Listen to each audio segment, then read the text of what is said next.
Hey everyone, Mike here with another Heroes and Bosses basing video. This time I'm going to show you how to make rocky bases using tree bark. So as you can see, I have two pieces of bark that I literally pulled off a tree outside my house. I'm also going to be using a bit of green stuff to hold it onto the base.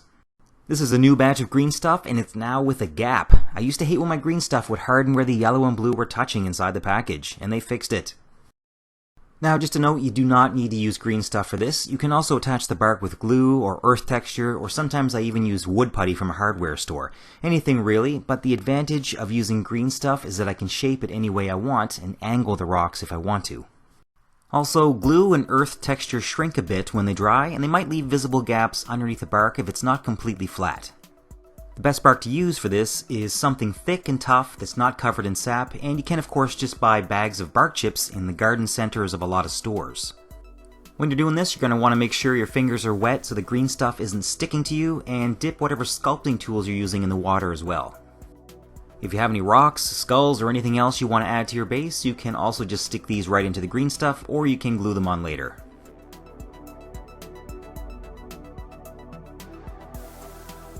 After giving that a few hours to dry and harden, I'm going to cover the base and all the visible green stuff with some earth texture. This is Vallejo earth, but any earth texture is going to do just fine. When I put this stuff on, I like to use an old brush, and when I apply skulls or rocks, I like to use a set of tweezers. That way I can ever so gracefully, or sometimes just using your fingers is better. Once you've added all the bits of extra stuff that you want on your rocky base, just quickly run your finger along the edge and get off all the excess. Then set that aside to dry for a few hours. As these were drying, I noticed that one of the bits of bark looked like it had splinters sticking out in a couple of places, so I packed those two spots with more of the earth texture. Once everything is completely dry, you can either spray it with a gray or neutral colored spray-on primer, or just use some brush-on primer. I'm only going to use this to prime the bark and the skull, but you can certainly just prime the entire thing.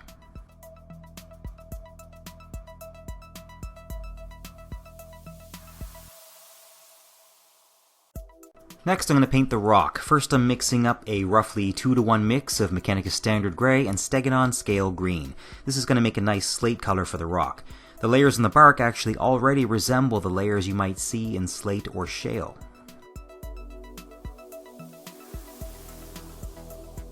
Normally I'd paint the skulls with a bone color, but this time I want a more earthy looking color, so I'm going to start off with Rakarth Flesh.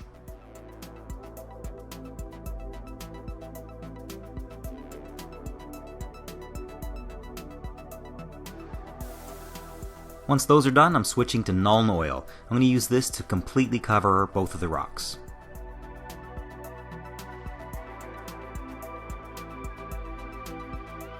I'm giving the Nullil plenty of time to dry, and then I'm giving the rocks 2 layers of dry brushing. I'm going to start off with Dawnstone, and I'm going to dry brush everywhere with this color, even on the underside of the rocks.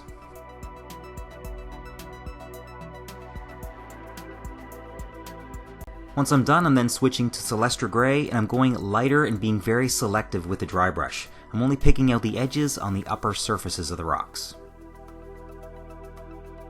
Next, I'm going to introduce some color variety into the rock. I'm going to be using 2 other washes for this.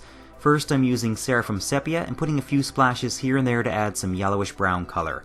I'm also being careful to avoid the highlighting from the dry brushing. I'm only hitting bare open patches.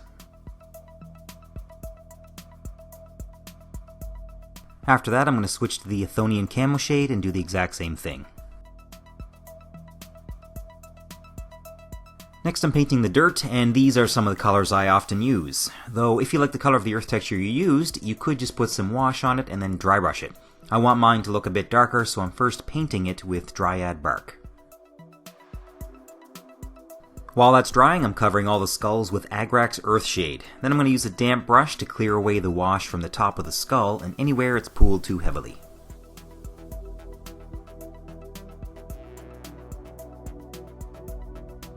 Next, I'm doing 2 layers of dry brushing. The first one is going to be a fairly heavy dry brush of Steel Legion Drab. I'm then following that up with a lighter dry brush of Carrick Stone. Next I'm going to highlight the skulls, but after adding the wash I noticed a mold line that I'd missed. It's never too late to go back to get a mold line, unless it's after the highlighting, then it's a problem. So the first layer that's going on is a 1-to-1 mix of Ushabti bone and Rakarth flesh. I'm covering the upper 2/3 of the skull with this, leaving the other third shaded.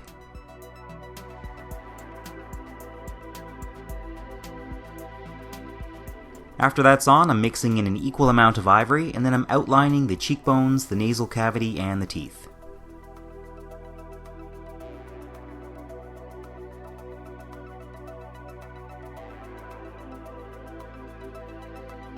Now I'm going back to the Athonian Camo shade, and I'm adding it to the back and the underside of the skulls. This is going to deepen the shadows a bit and tint it in a similar way to the rock.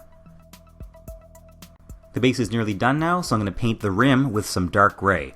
This one is German gray from Vallejo. Once that's dried, I'm going to spray both bases with a matte varnish to protect them.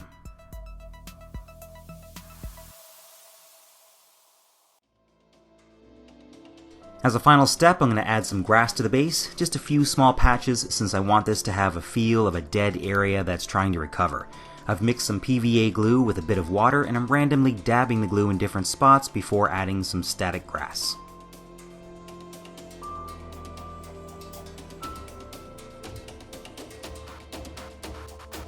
And here's how the bases look with some miniatures attached. If you want to see more videos like these, please subscribe and hit the bell. If you want to know how to attach your miniatures to bases, I have a video on pinning miniatures, and I'll post a link to that in the description.